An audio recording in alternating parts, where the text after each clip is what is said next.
नमस्कार, SBT news में आपका स्वागत है। पेश है 17 अप्रैल सोमवार दोपहर 1:15 बजे राजस्थान की 15 बड़ी खबरें। इस न्यूज बुलेटिन के प्रायोजक हैं विनी केक एंड मोर। सबसे पहले एक नजर डालते हैं आज के हेडलाइंस पर। पायलट मामले में बोले रंधावा, मैं प्रभारी, मैं ही करूंगा समाधान। प्रभारी और सीएम की विधायकों से मीटिंग, नहीं आएंगे पायलट। पर्यटन को बढ़ावा देने के लिए रेलवे ने शुरू किया ईएमआई की सुविधा। राहुल गांधी ने कर्नाटक चुनाव में झोंकी ताकत।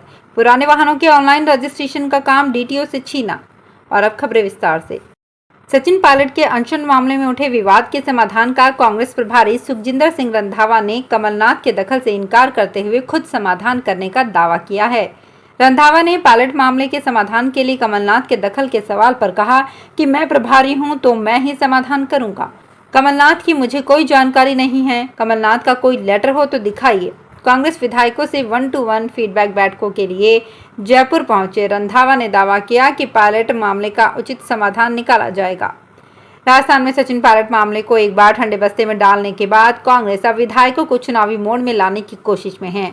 कांग्रेस प्रभारी सुखजिंदर सिंह रंधावा, सीएम अशोक गहलोत और प्रदेश अध्यक्ष गोविंद सिंह डोटासरा कांग्रेस निर्दलीय और समर्थक विधायकों से 1-to-1 बातचीत कर उनका मन टटोल रहे हैं। विधायकों से 1-to-1 बातचीत का 3 दिन का शेड्यूल तैयार किया गया है। आज अजमेर, टोंक, नागौर, भीलवाड़ा, जोधपुर, बाड़मेर, जैसलमेर, पाली, सिरोही और जालौर जिलों के विधायकों से 1-to-1 बातचीत होगी। वहीं पायलट ने इस कार्यक्रम से किनारा कर लिया है। पर्यटन को बढ़ावा देने के लिए भारतीय रेलवे रेल पर्यटकों के लिए ईएमआई की सुविधा भी लेकर आ गया है। अब कोई भी व्यक्ति यात्रा करने के बाद 24 महीने में यात्रा खर्च का भुगतान कर सकता है। भारतीय रेलवे खान पान एवं पर्यटन निगम ने ये सुविधा हाल ही में भारत गौरव टूरिस्ट ट्रेन के लिए दी है।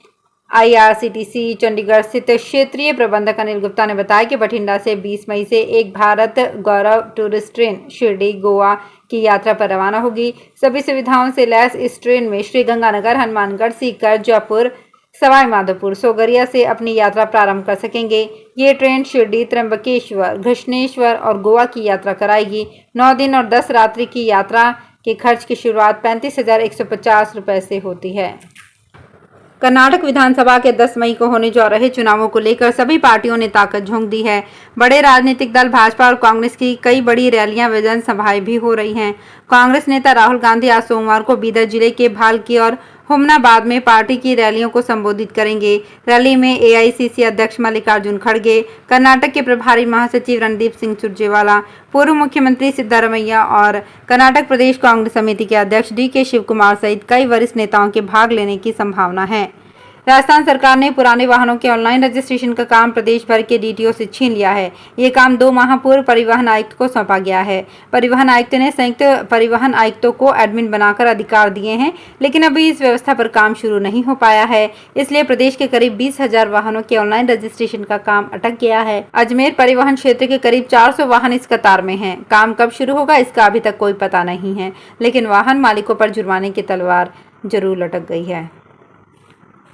140 करोड़ की लागत से बनकर तैयार हुए राजस्थान इंटरनेशनल सेंटर की आज सौगात मिलेगी। झालाना संस्थानिक क्षेत्र में दिल्ली के इंटरनेशनल सेंटर की तर्ज पर बने सेंटर का लोकार्पण सीएम अशोक गहलोत शाम 6 बजे करेंगे। राजस्थान इंटरनेशनल सेंटर के भूतल पर कन्वेंशन हॉल, सेंट्रल लॉबी, मुख्य सभागार बनाए गए हैं। प्रथम तल पर मिनी ऑडिटोरियम, मल्टीपर्पज हॉल, प्रशासनिक ब्लॉक और कॉन्फ्रेंस हॉल बनाया गया है। द्वितीय तल पर लाइब्रेरी, लेक्चर हॉल, रेस्टोरेंट बनाए गए हैं। जेडीए आयुक्त रवि जैन ने बताया कि एक छत के नीचे सम्मेलनों और सेमिनारों के आयोजन के लिए दिल्ली के इंडिया इंटरनेशनल सेंटर एवं इंडिया हैबिटेट सेंटर की तर्ज पर राजस्थान इंटरनेशनल सेंटर बनाने का निर्णय लिया गया था।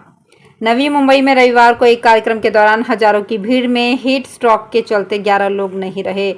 इनमें 8 महिलाएं और ज्यादातर बुजुर्ग हैं। 24 अस्पताल में हैं। मौसम विभाग ने रविवार को 5 राज्यों में लू का ऑरेंज अलर्ट जारी किया है। मौसम विभाग के मुताबिक पंजाब, हरियाणा में सोमवार और मंगलवार को भीषण लू का प्रकोप रहेगा। बिहार, पश्चिम बंगाल और आंध्र प्रदेश में अगले 4-5 दिन गर्मी झुलसाएगी। पश्चिम बंगाल की मुख्यमंत्री ममता बनर्जी ने राज्य के सारे स्कूल कॉलेज शनिवार तक बंद रखने के निर्देश दिए हैं।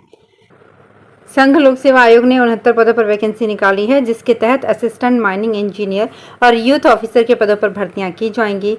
इसके लिए 30 साल तक की उम्र के उम्मीदवार यूपीएससी की ऑफिशियल वेबसाइट पर जाकर अप्लाई कर सकते हैं। भर्ती प्रक्रिया में सेलेक्ट होने पर हर महीने 44,900 रुपये से लेकर 1,42,400 रुपये तक की सैलरी दी जाएगी। लॉरेंस को लेने के लिए आज एनआईए की टीम पंजाब आ रही है। लॉरेंस इस समय बठिंडा की सेंट्रल जेल में बंद है और एनआईए उसे प्रोटेक्शन वारंट पर लेने आ रही है। उसे दिल्ली के पटियाला हाउस कोर्ट में पेश कर रिमांड मांगा जाएगा। इसके लिए पटियाला हाउस कोर्ट के बाहर कड़े सुरक्षा इंतजाम किए गए हैं। बताया जा रहा है कि साल 2022 में हुए अर्शदीप केस में उससे पूछताछ की जानी है। इससे पहले पिछले साल भी दिल्ली पुलिस उससे पूछताछ कर चुकी है। हेरिटेज निगम जयपुर हर साल लावारिस पशु पकड़ने का दावा करता है, परंतु ना तो पिछले साल पशु पकड़े गए और ना ही इस साल पकड़े जाने की उम्मीद है। निगम हर साल 7200 पशु पकड़ने का दावा करता आया है। हेरिटेज निगम का इस बार 9000 का टारगेट है, इसलिए ठेका भी बढ़ाकर 68,000 रुपये कर दिया गया है। अब जो ठेकेदार काम करेगा उसे रोज 25 पशु पकड़ने का टारगेट दिया गया है। हेरिटेज निगम में पुराना ठेकेदार 320 रुपये में गाय व सांड पकड़ रहा था। अब जो ठेकेदार काम संभाल रहा है उसे निगम 650 रुपये प्रति पशु देगा।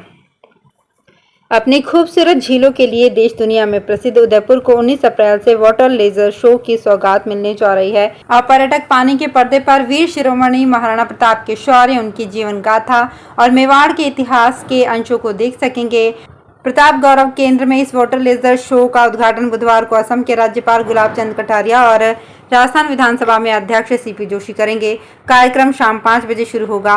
केंद्र निदेशक अनुराग सक्सेना ने बताया कि शौर्य की गाथा बताने वाले इस वाटर लेजर शो के पहले दिन 3 शो होंगे। शो की अवधि 25 मिनट है। इस शो को एक साथ 200 लोग बैठकर देख सकेंगे। सवाई माधोपुर जिले में चौथा बरवाड़ा वन विभाग की ओर से वन क्षेत्र की शोभा बढ़ाने का काम किया जा रहा है। अब तक 300 हेक्टेयर भूमि से जूलीफ्लोरा यानी कि विदेशी बबूल के पौधे हटा दिए गए हैं। इस भूमि पर अब छायादार पौधे लगाने के लिए प्लांटेशन का काम शुरू कर दिया गया है। वन विभाग के इस कार्य के चलते जहां क्षेत्र में घना जंगल मिल सकेगा, वहीं पैंथर एवं अन्य जानवरों के लिए भी ये क्षेत्र आने वाले समय में सुरक्षित हो सकेगा। चौथ का बरवाड़ा तहसील क्षेत्र में वन विभाग के पास सैकड़ों बीघा भूमि सालों से बेकार पड़ी हुई है। 2 वर्षीय बीएड और 4 वर्षीय इंटीग्रेटेड बीएड कोर्स में प्रवेश परीक्षा के लिए आवेदन की तारीख बढ़ा दी गई है। अब अभ्यर्थी 19 अप्रैल तक आवेदन कर सकेंगे। परीक्षा का आयोजन 21 मई को होगा। अब तक प्रदेश भर से कुल 4,58,330 आवेदन जमा हुए हैं। पीटीईटी 2023 के लिए अजमेर जिला समन्वयक एसपीसी जीसीए के डॉक्टर केजी भडाना ने बताया कि परीक्षा की तैयारियों को लेकर सभी जिला समन्वयकों की कार्य योजना बैठक भी 19 तारीख को होगी।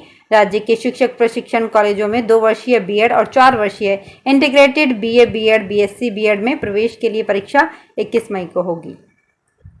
राजस्थान विधानसभा चुनाव के 251 दिन पहले कराए गए महासर्वे में 33 जिलों के लोगों ने अपनी राय साझा की। इस सर्वे में 18 से 23 साल आयु वर्ग के 16.1% लोगों ने अपनी राय रखी। आगामी विधानसभा में पहली बार वोट देने जा रहे आधे से ज्यादा वोटर्स अपने क्षेत्र के विधायकों की कामकाज से संतुष्ट नहीं हैं। 54% युवाओं का मानना है कि मौजूदा विधायक उम्मीद पर खरे नहीं उतरे हैं। नए मतदाताओं में 18.82% स्कूल कॉलेज में सुधार चाहते हैं। हालांकि वोट देते समय प्राथमिकता रोजगार रहेगी। दूसरी ओर 24 से 60 वर्ष या अधिक वाले बेहतर प्रशासन और कानून व्यवस्था चाहते हैं। मीन मलमास का समापन हो गया है, लेकिन गुरु अस्त होने से कोई भी शुभ व विवाह आदि मांगलिक कार्य नहीं हो सकेंगे। हालांकि 2 अबुझ मुहूर्तों में मांगलिक कार्य हो सकेंगे, जबकि लगन मुहूर्त 1 मई से ही शुरू हो सकेंगे। जयपुर के ज्योतिषाचार्य पंडित पुरुषोत्तम गौड़ के मुताबिक मीन मलमास का प्रारंभ पिछली 15 मार्च को हुआ था, जबकि 2 अप्रैल को गुरु अस्त हुआ था। गुरु का उदय 30 अप्रैल को होगा। गुरु तारा अस्त होने से इस माह 22 अप्रैल को आखा तीज और 29 अप्रैल को जानकी नवमी का सिद्ध अबुझ मुहूर्त में ही शादी सहित सभी शुभ और मांगलिक कार्य संपन्न हो सकेंगे। तो फिलहाल इस बुलेटिन में इतना ही। फिर हाजिर होंगे कुछ और बड़ी खबरों के साथ।